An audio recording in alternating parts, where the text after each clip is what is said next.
Good afternoon, everyone. Just a quick audio check. Can everyone hear me nice and loud?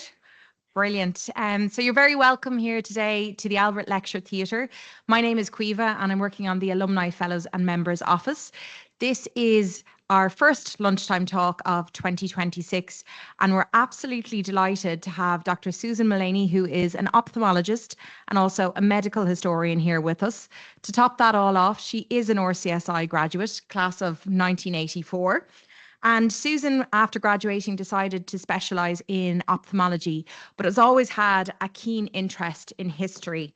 So she completed a master's in history of medicine at the Wellcome Trust Centre for the History of Medicine at UCL, University College London, and went on to study for a doctorate at UCC. I think that was on the evolution of medical professions in 18th century Dublin. She's currently teaching the history of medicine and epidemics and infectious diseases down in Trinity.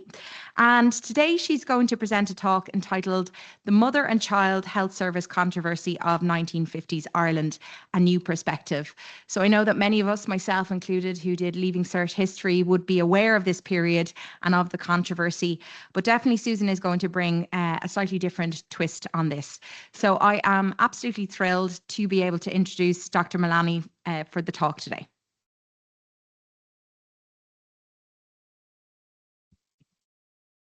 Thank you, Caoimhe, and good afternoon, everybody. And I would particularly like to welcome Dr. Noel Brown's daughter here today, who I understand is in the audience, and some of you who've travelled quite a long distance to be with us today in very bad weather. The mother and child controversy was a very well-known episode in the history of medicine, and not just the history of medicine, but the history of Irish social history, political history, and the history of church-state relations. And it is generally couched in such terms as being a clash between church and state. However, although there certainly was a tension there, I would suggest there's another aspect that is very important, and that's the political aspect. The mother and child scheme was an attempt to create free healthcare for mothers and children under the age of 16 at almost the same time as the British were establishing the NHS in 1948.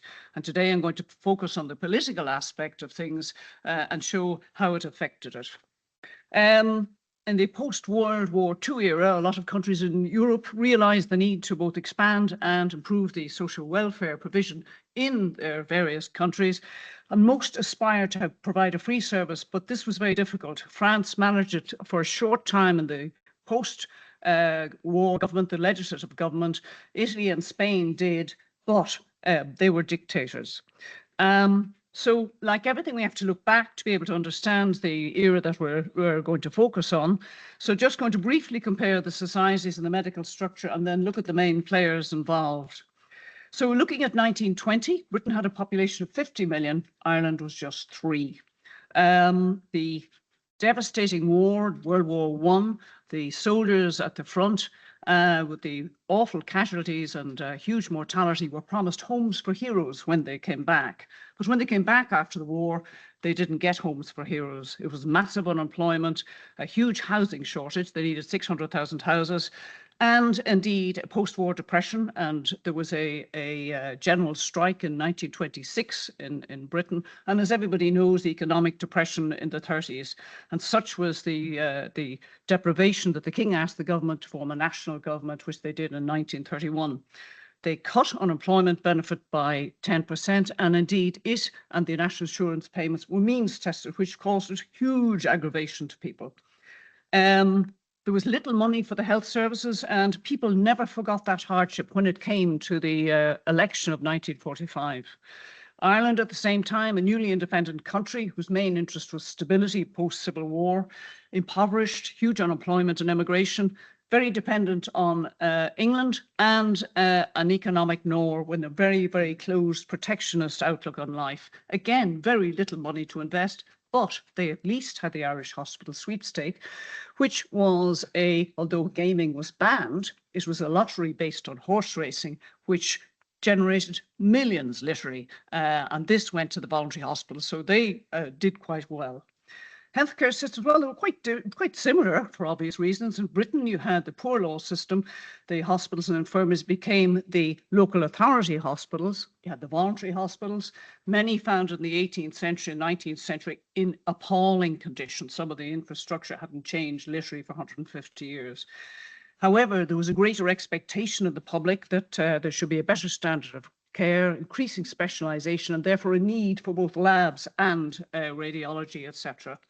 In England and the whole of Britain between 1921 and 38, there were only 4,000 beds created, and that's not a lot in a big country like that.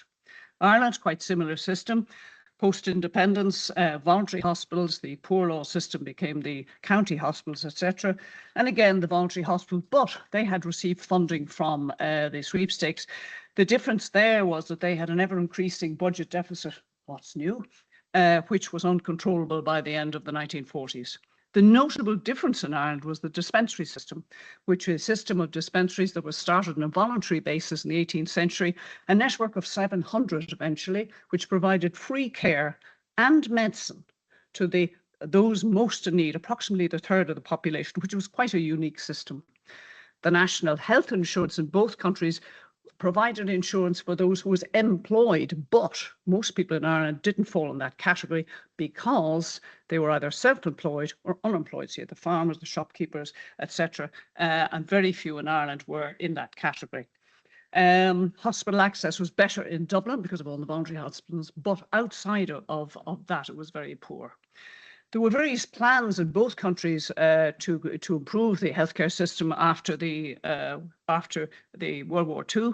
And in Britain, you had the famous Beveridge Plan.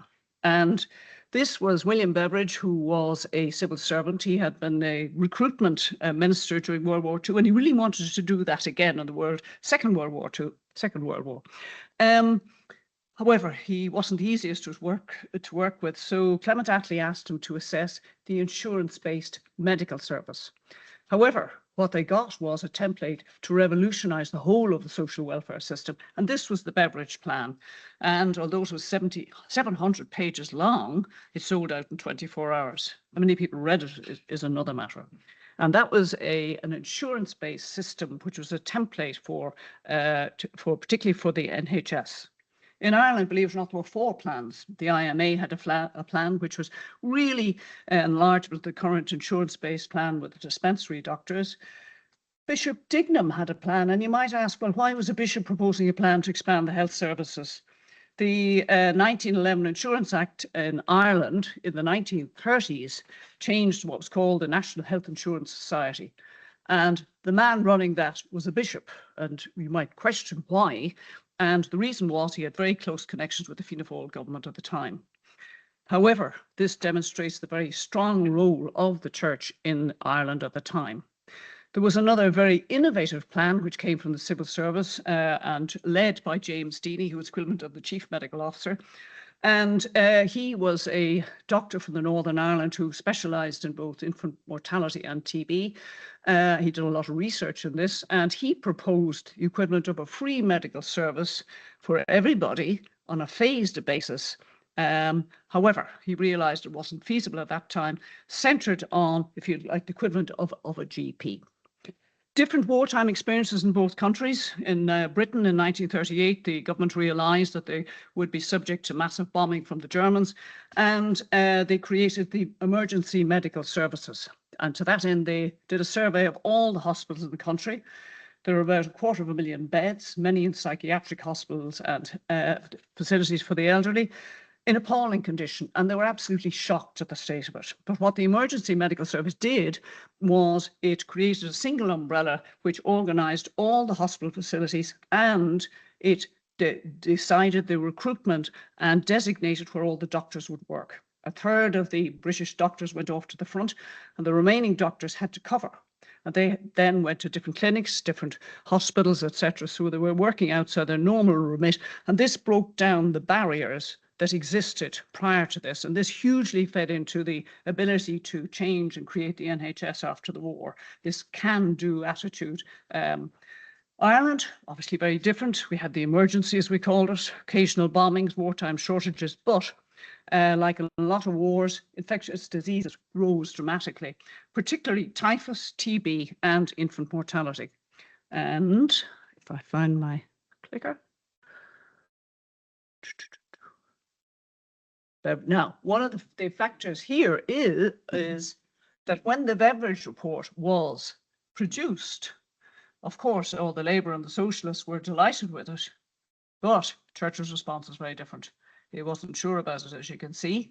He was actually right, because economically it wasn't viable, but he wasn't cute enough to put a gloss on it. That said, he was a very busy man at the time, running the war. As you can see, infant mortality was very high. It was worse in urban areas. And the medics blamed this on they thought it was preventable. If you had proper breastfeeding, proper hygiene and healthy mothers, it was preventable. And to that end, the government, Fianna Fáil government in 1945, produced a health bill, which was extremely prescriptive. It allowed for the compulsory examination and detention of anybody with an infectious disease. Now, if you remember that there were thousands of people with TB in the country, that just wasn't viable. So there were a couple of other clauses in this act. One was a proposed free service for mothers and children with specialists and hospital care up to the age of 16. And this is how they termed the mother and child system came to the fore. The other thing they proposed, compulsory examination of children up to the age of 16, which would prove a little fractious. Many objections, and it changed its guise when the first Minister for Health was appointed, James Ryan, in 1947. And having produced a white paper on health, they then produced the 1947 Act, which was a little more reasonable. His white paper really suggested a free service for everybody on a phased basis due to the expense. And immediately the medical profession objected, and they said the problems were loss of private practice, loss of autonomy, as always, because they feared a state-sponsored service, that they would be employees, the loss of influence in the voluntary hospitals, but they were aware of a very pressing, urgent need to address the infant mortality and gastroenteritis. So they believed they could work with the current system. The hierarchy quietly complains at this stage in a letter to De Valera, and they only object to compulsory medical examination. They do not object to anything else. Come October, there is an official objection sent to the government. And I quote, they say, the new act assumes certain absolute and unlimited powers regarding the education of mothers. And what they're afraid here is obviously that mothers and young teenagers would be introduced to the concept of birth control. Free medical care was not an issue at this stage for the bishops. The De Valera, this letter arrived in October 1947. De Valera didn't reply for some reason, and he only replied 2 days before the government fell, and nobody quite knows if the next administration knew of this complaint. So the war ends, and in Britain there's an election. Everybody expects Churchill to win, but he doesn't. Labour comes in with a massive majority, 144 seats. And in 1946, the NHS bill is published. So I think it's worth looking at the various main personalities involved as such. So the Prime Minister in Britain is a man called Clement Attlee. He is born in London, a middle-class family. His father is the president of the Law Society. He studies law, but he doesn't really like law. And he and his brother go to Stepney, which is in the East End of London, and they help out a couple of nights a week with the services for the poor boys in the Stepney Boys Club. He becomes a warden there. This really is the start of his career. As the modern world, you call it social work, I'd say. But he then gets involved with the various political activities, and as you can see there, this is his career. It is a very long and a very broad career. Joins the Labour Party, becomes a borough councillor, and on the first day as a councillor becomes mayor of Stepney. And in his tenure, he renovates 48,000 houses in the area. So this is a man who understands need, he understands deprivation. 1922, he's elected to Parliament, and as you can see, he gets huge experience before he even becomes Prime Minister. He becomes leader of the Labour Party in 1935. He's a very quiet man. He's very unassuming. He's always in the background. And at one stage, one of his rivals said, well, is the Labour Party led by a mouse? Well, if it was a highly effective mouse, because anyone who's leader of any political party for 20 years is doing pretty well. He deputizes for Churchill while Churchill's away during World War II, so he's used to running the country. He has huge experience. The man he chooses as his Minister for Health is Nuran Bevan. So Bevan is from South Wales, from a place called Tredegar. He's from a mining family. His father isn't the average miner, in that he's very interested in poetry, he's interested in the arts. He introduces young Bevan to the local library, and Bevan goes to school, but he's a bit reactionary. He has a bad stammer, and he's not the best of students. At the age of 13, he goes down the mines, and I need to remind everybody the horrors of the mines. And there's no hot showers when you come up again. Life's pretty tough. He hates it, and he becomes a bit as regarded as a troublemaker. And he and his brother are moved around to various different mines in the area, and then he becomes a union representative. The miners had what they called a miners' college in London, and Bevan goes up there, and this is the beginning of his education, but he's really a self-educated man. He goes up there, he engages with the intellectual life of the city and the socialists, etc. And then he goes back down to Tredegar, but he can't get a job. He's unemployed for 3 years. He's regarded as a troublemaker. The pit owners don't really want him around. So he, again, gets involved in local politics. He is a union representative. He organises the aid for the general strike in 1926, county councillor, borough councillor. And he said later, quite honestly, if you were involved in local politics in Wales, you'd survive the House of Commons with no problem whatsoever. And he had some experience there with the Medical Aid Society as well.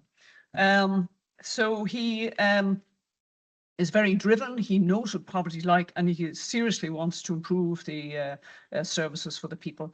First day in Parliament his first speech in Parliament in 1929, he takes on Churchill. The next day, he criticises Neville Chamberlain. So he's not afraid of anybody, basically.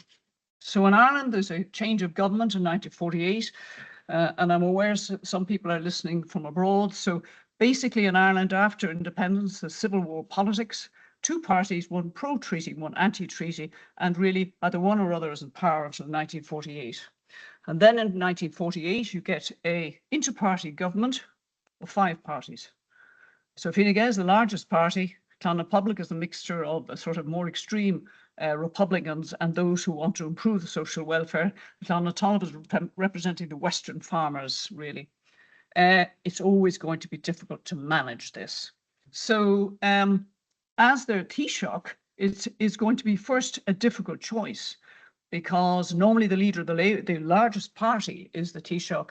Richard Mulcahy is the leader of Fine Gael, but some of those who fought in the Civil War do not want him there. And you also have to remember that Tom O'Higgins, who was the Minister of Defence in the new government, he lost a brother and a father in the war. So, you know, there's a lot of sensitivity there. So they turn to John A. Costello. And Costello was born in Cabra, a middle-class family. He attends O'Connell schools. He does a degree in language, and then he becomes a lawyer, a barrister, and a very successful barrister. And he becomes Attorney General in 1926 and a TD in 1933, but he's never a minister. So they contact John A. Costello and they say, look, will you be Taoiseach? The story goes he's out playing golf in Portmarnock. And the call comes in, he said, no, that's not for me. So he goes home and some friends come and say, look, we really need you. He's called the reluctant Taoiseach. He doesn't really want to do it. He doesn't need it, but he's going to serve his country. He has no ministerial experience whatsoever. He's a very religious man, and he goes to mass every day, but so did De Valera. Nothing different than that. And he's very suspicious of civil service, and this plays into things in the future. So for his Minister for Health, he chooses young man, Noel Brown, and Ruth, you must forgive me, please, if I'm not accurate in all this, but hopefully. At the age of 32, on his first day in the Dáil, he's made Minister for Health. And Brown was one of 8 children, one of whom died in infancy, born in Waterford. His father was an RIC man, but seeing the writing on the wall, he resigned, and he did a couple of different jobs moving around the country. and then he became an inspector for the Society of Protection of Cruelty for Children in the Midlands. However, Noel Brown's father and his mother have TB, and it's very hard to appreciate in the modern world the stigma associated with TB. But basically, nobody wanted you around. Nobody wanted to give you a job. Nobody wanted to rent a house to you. Nobody would marry into the family. You were a pariah. So the family had great difficulty finding accommodation after Noel's father died. And then at the age of 13, when Noel's 13, his eldest sister says to the family and the mum, come over to London, no more opportunity here. So the eldest sister's working in Worthing. They go to London. And 6 weeks after they arrive in London, Noel Brown's mother dies. So this is a young boy, he's 13, he's now an orphan, and he has no home. It's a tough place to be. So they go down to Worthing. He's fortunate in that he gets an education, and then he wins a scholarship to Beaumont, which is a very upmarket Catholic public school. And on his last year there, a boy arrives called Neville Chance. And because Brown is Irish, he's asked to look after Neville Chance, and they strike up a friendship. And then Noel Brown goes back and spends the summer there. And he's lucky because the Chance family fund his education. At that time, he had to pay for university education. And they fund his education in Trinity to do medicine. And they will also in time pay for him to go to England to be treated when he gets TB as a student. So he qualifies in medicine, but he's seen, poverty, he's seen need, he knows what the hard side of life is. If you were a doctor with TB at that time, nobody really wanted you around. You were not welcome in general hospitals, and your choices to work were really, you work in a TB service or you go to lab work. There wasn't a lot of lab work around at the time. So he goes and he works in Newcastle TB Sanatorium, does some further training in England, comes back, and is really aggravated and upset at the lack of services for TB. So they formed the Post-Sanatorium League, and the idea to raise funds to create further sanatorium and services for TB patients, because this is before streptomycin. Streptomycin is not readily available until the early 50s. And even when it is, it's £400 for a dose, which is the equivalent of about 15,000 euros now. So it just wasn't viable. And sanatorium treatment was what was used at the time. He then has a very high profile for tackling TB, and he's elected as a TD for Dublin South East. His first day in the Dáil, he becomes a minister. So, no political experience, not used to civil service, a difficult place to be. And what is also very important is in 1948, he's given 2 years to live because his TB is so bad. So you have 2 ministers for health, both very altruistic, both know the meaning of need and poverty, a bit impulsive, a bit stubborn, both use the media, and both in charge of a brief to attempt to provide a free service. So the events leading up onto the various services, well, in Britain, 1946, the NHS Act is passed, but that does not mean it's going to come to fruition. Bevan takes quite an aggressive stance with the BMA, and better catch up on my slides.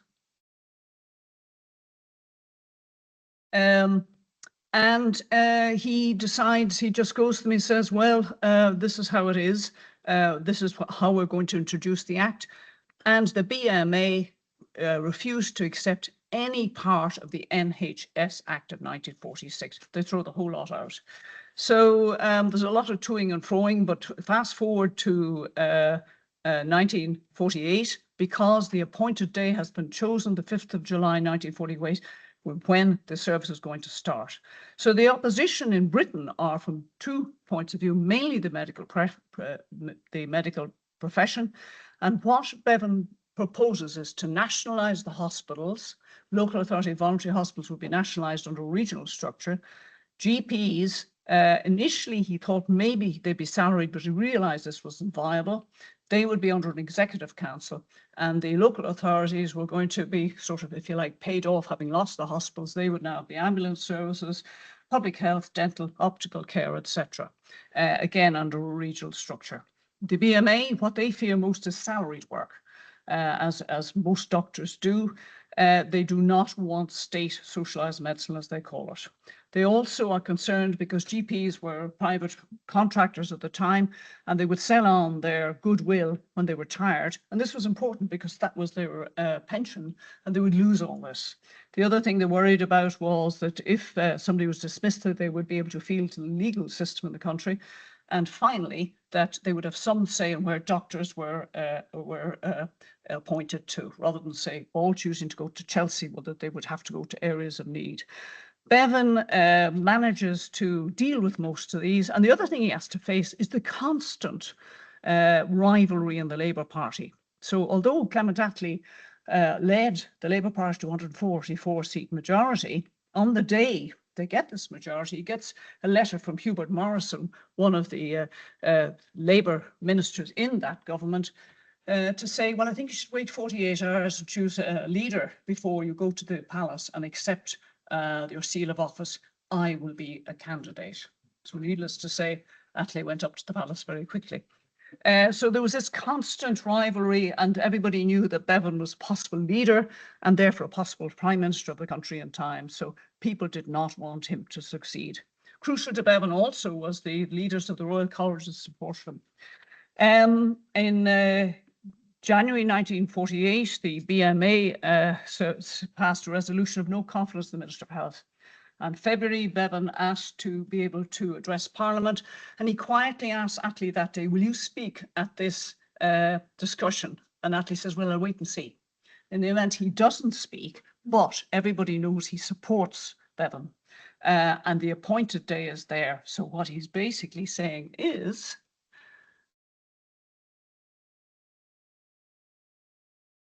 you better do as you're told, you better manage them, but I'm in charge.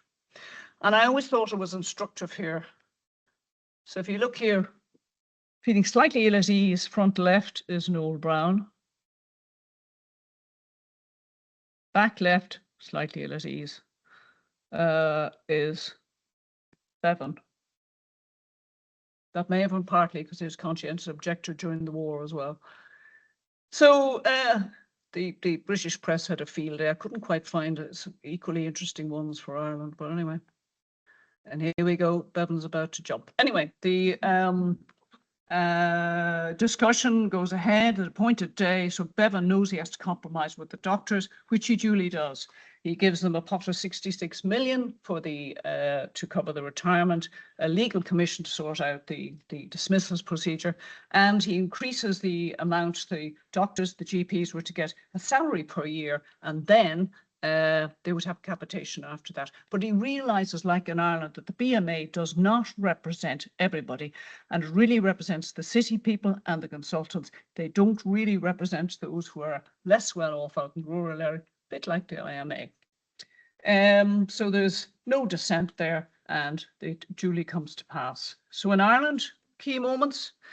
So in the 1948, the new government, there's a discussion about the new service, and Brown realises that maybe having a free service, what it means, says not a good idea, as the doctors will object. So he suggests maybe including an amendment that will allow charges. And the cabinet says, no, we don't need that. Unfortunately, due to the poor record keeping, there's no record of this in time, and that will play into things. The element of compulsion, they remove that, and they also make it clear that they're not trying to educate people on the concept of birth control, but it's just about hygiene and diet, etc. So the other thing, Brown is not well at this stage, and you must remember that. So John Charles McCrae is a very dominant source in Irish life. Anyone who's old enough will remember. He was the Archbishop of Dublin, but really his tentacles stretched into all aspects of life, social, political, or otherwise. The hierarchy's objections are growing over time to the concept of a free service, even if it's only for those up to 16. And the education of mothers, seriously suspicious for Trinity graduates, and unfortunately for Noel Brown, he was one. Choice of doctor, they wanted a choice of doctor, but the Department of Finance says, no, that's not possible. Loss of control of voluntary hospitals, like in England. They said this service would be an intrusion into the rights of the family and the father to provide. The state should pay them more, and they would then be able to pay for it. And it would lead to an impoverishment of the spirit. Noting that in England, Beveridge said it would not reduce initiative. They didn't object to free TB care. And the state, they said that what they believed was coming down the line was state medicine, and I quote, would constitute a ready-made instrument of totalitarian aggression. Brown sends the details to the IMA, and of course the whole lot is thrown out straight away, but as you can see, it's not unusual, it's the same in Britain. And the IMA object to a service. So what they're proposing is a GP-centred area, which would be a district medical officer. Over them would be a county medical officer, and then the local authorities above that. So the GP, the district medical officer, the dispensary doctors could become the district medical officer. They would be the centre, do all the health checks and then refer to consultants, etc. Free hospital and consultant care for the young people and the mothers. The IMA say greater workload for the dispensary doctors, loss of private practice, that's always an issue, loss of income maternity care, and that's another thing that comes to the fore always, because at that time, particularly in the countryside, both the GPs and the surgeons would have looked after the mothers. Fear of state medicine and salaried employment, because they're seeing what's happening over in the UK. So when I fast forward to 1950, there seems to be a gap in the records, but Noel Brown also spent 9 months in bed in that intervening time because he was so sick, some of which he also spent in hospital, and he's trying to run the Ministry of Health from his bed. Fast forward 1950, and Brown is ordered to the palace, and that's not Buckingham Palace, that's the Archbishop's Palace. So that will tell you the protocol at the time is not a question of, could I arrange a meeting, please? And the discussion follows, and the main problem for the bishop, apparently the Archbishop, is education of mothers and children. And he queried the right of the state to provide a free service, and amazingly said that keeping medical records would destroy confidentiality. So Brown asks, is the new mother and child system contrary to moral teaching? And he's told no. No. So Brown goes off. He thinks he's satisfied the bishops. He writes a memorandum, sends it to Costello, the Taoiseach, and unfortunately, Costello doesn't then forward this to the bishops, although Brown thinks he has. So doesn't hear any more, thinks everything's going okay. 2 days later, Costello goes up to the Archbishop's Palace, and it's highly unlikely they didn't discuss it. And it also has to be noted that Costello and McQuaid have 7 more meetings in spring 1951. It's highly unlikely they didn't discuss it. So the hierarchy in the IMA asked to meet Costello about the new health service.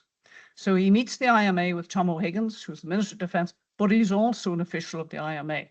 He does not include his Minister for Health, Noel Brown. Now, if you exclude your Minister for Health from the discussions, that is undermining him and really is absolutely disregarding him. And what message does that send out? The church then want to meet Costello to discuss it, and he goes to meet them with William Norton. Same message goes out. Naturally enough, Brown is furious, understandably, and he requests an opinion and discussion with Costello. Brown had also requested the IMA to forward their views on the new scheme in June 1950. By February 1951, he'd heard nothing. And then he finally hears something to say that, well, we'll give you an opinion at our AGM on the 8th of March, 9 months later. That can only be construed as an insult. IMA then send the response to the hierarchy. They don't send the response to the minister. An insult to the minister, an insult to the government, and you'd have to say democracy as well. So February 1951, an anonymous pamphlet appears, which goes to the housing estates around the area. Government doesn't know anything about it, and it says mother and child, is it needed? And it's discussed there. The IMA then take adverts in the paper criticising this, and you end up with kind of a media war. 6th of March, Brown is now losing patience, and he publishes the scheme, but it has not received approval from the Cabinet. The outline of it has, but the details haven't. It includes a choice of doctor. That finance for that has not been approved by the Department of Finance. There's no means test, and again, you have another ensuing media war. End of March, Brown goes up to McQuaid again, and he says, is it contrary to Catholic moral teaching? And McQuaid says no, but it's contrary to Catholic social teaching. bit of a moot point. Now, to explain Catholic social teaching, in the 1930s, as a bulwark against fascism and communism, the Catholic Church came up with the idea of Catholic social teaching. So it's the idea of what the state organizing within voluntary groups. You might have teachers, doctors, guards, farmers, craftspeople, etc., all running their own affairs under the ambit of the bishop, needless to say. There would be a committee on health, and the Minister of Health would be allowed to sit on it. So this is, they thought, the best defense against fascism and communism. So that's what they mean by Catholic social thinking. Naturally, Brown at this stage thinks he can believe what he hears and he has satisfied them. He's also at this stage having an argument with Clan na Poblachla, which is his party. Clan na Poblachla, the leader is Sean McBride, who has been away a lot because he's the Minister for External Affairs.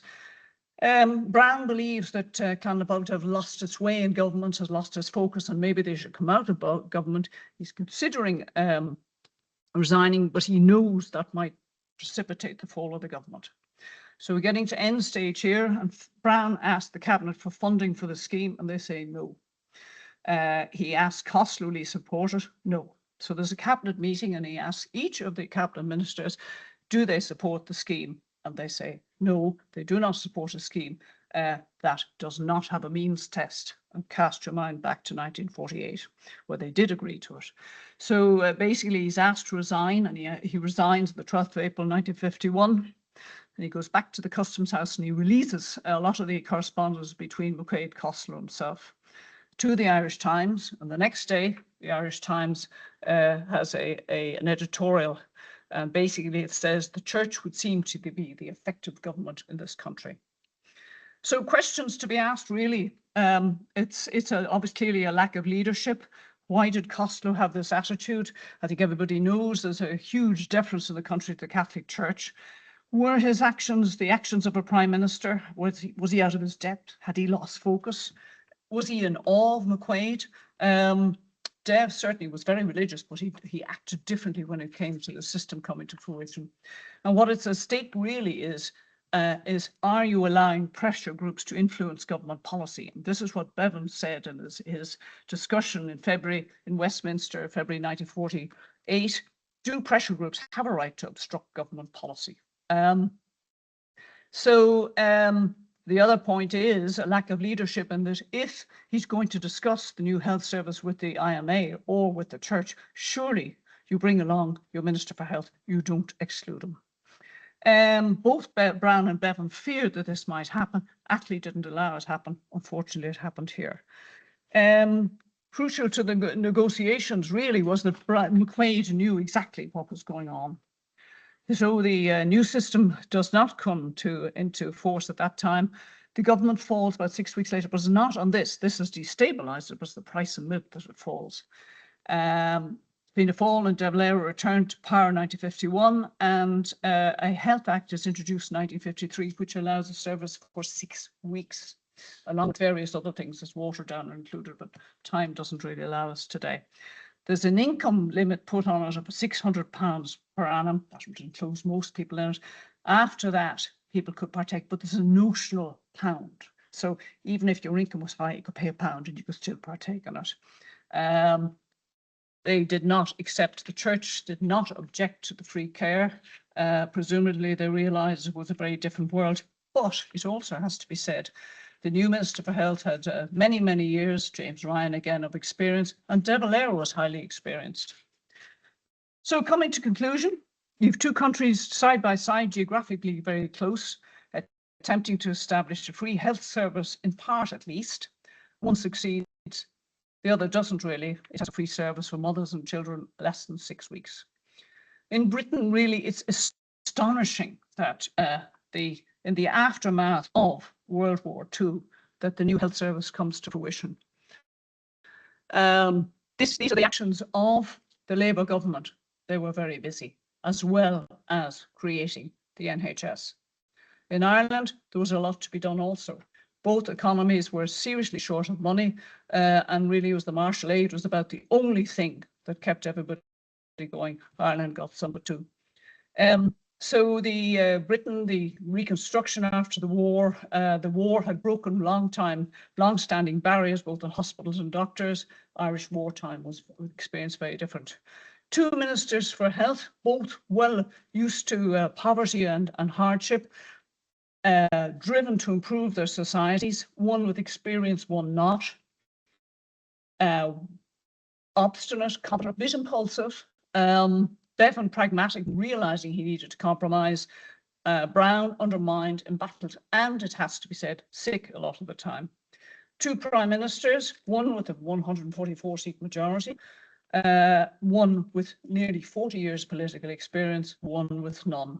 One without experience attempting to lead a 5-party government.